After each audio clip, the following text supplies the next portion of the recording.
Today is one of those days when my physical therapist, the gentleman who come and helped me walk again with my new prosthetic legs, and it was very painful to stand up, walk, and then we went to a slope, and he taught me how to walk down the slope and walk back up, and man, my legs are sore.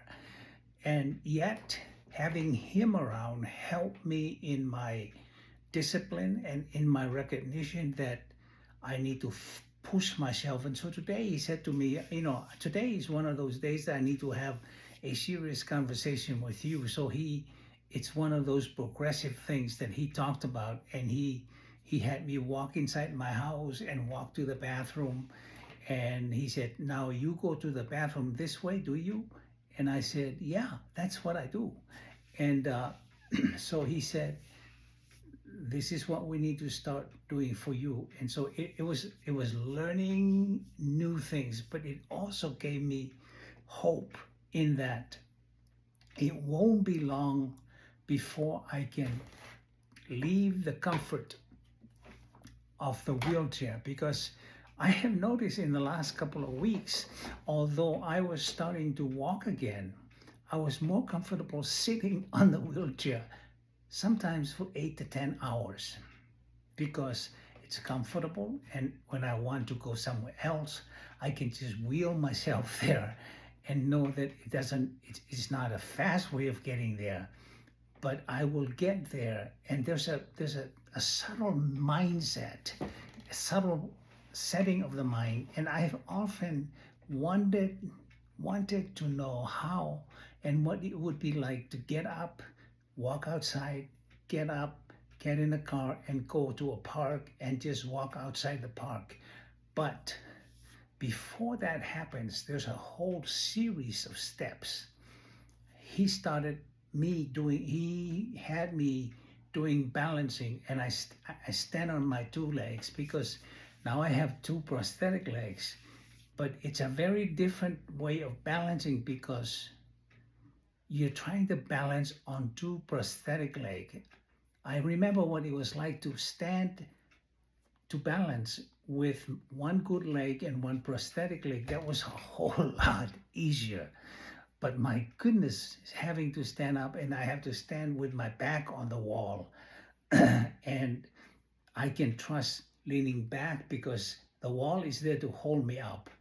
But I have a very hard time leaning forward because I feel like I'm going to fall. So I grab the walker, and I've been using the walker to do that. But somehow in the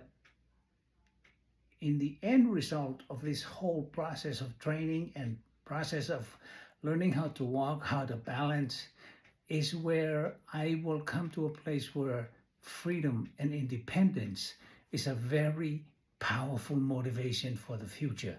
Because every time I stand up, I feel the pain on my legs. I feel the muscle strain when I'm walking. And I realize that is all part of, because I have been on the wheelchair for almost 3 years.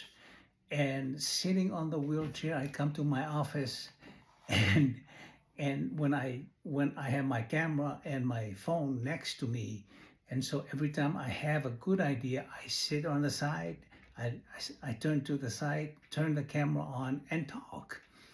But now I am now addressing the idea that I am now moving towards more freedom, but more freedom is painful, because I'm having to let go of the idea of sitting on the wheelchair.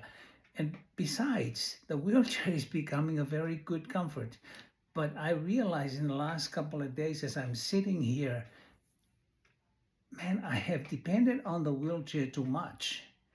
And so every day, because he comes 3 days of the week to my house, every day he comes in this week and last week, I realized I was having to shift something in my brain and something in my heart and my physical body that is going to require some pain to adjust to.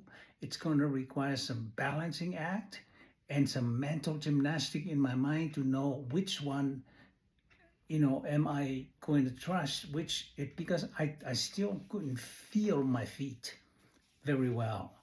But when I have the walker in front of me, I can walk and I can stand up and walk, knowing that the walker will always be there. So one of the best part that he talked to me today and last week was when he saw me standing up and walk outside that I showed you on the video. He said to me, on Easter Sunday, you're going to walk into your church with the walker. Because all this time, I've always gone into church on a wheelchair. And the wheelchair is like my comfort zone. So I know there's a lot of lessons on YouTube that this whole shift in activities and shift in discipline, in all of that is important because it's now part of the next level to freedom for me is to stand up and have the freedom to walk. We came into my office today and he said, okay, I'm going to test you. So I said, what are you going to test me with? He said, let's say you come into your office and you're thirsty. What do? I said, well, I call my wife and my wife will come and bring me water. And he said, so that stops today because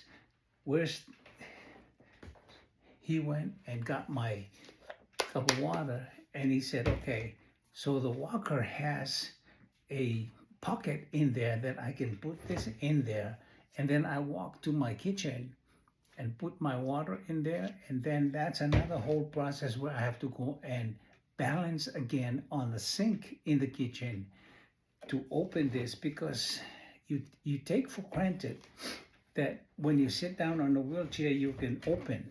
But when you're standing and you're walking to the kitchen for the first time, and you realize this will be the normal routine from now on, unless I want to stay in the wheelchair and become crippled with the idea that I don't want to do anything else. So there's a lot of wonderful lessons I have learned from this. Number one is if you want more freedom as a double amputee, that's going to require a lot of exercise and a lot of different movement and different unique physical movement in my body. And so I'm getting ready. I'm really excited about this, but I'm also very sad that I will say goodbye to my wheelchair. But it's also something I have been thinking about for a long time.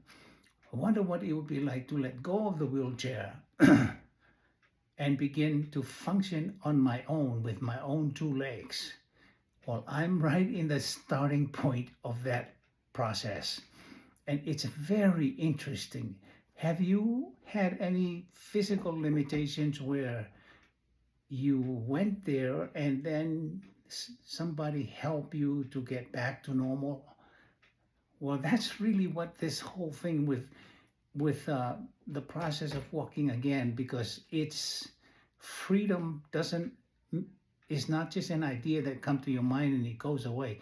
Freedom has all the obligation, responsibility, activities, and new changes that needed to have. My own physical condition has to change.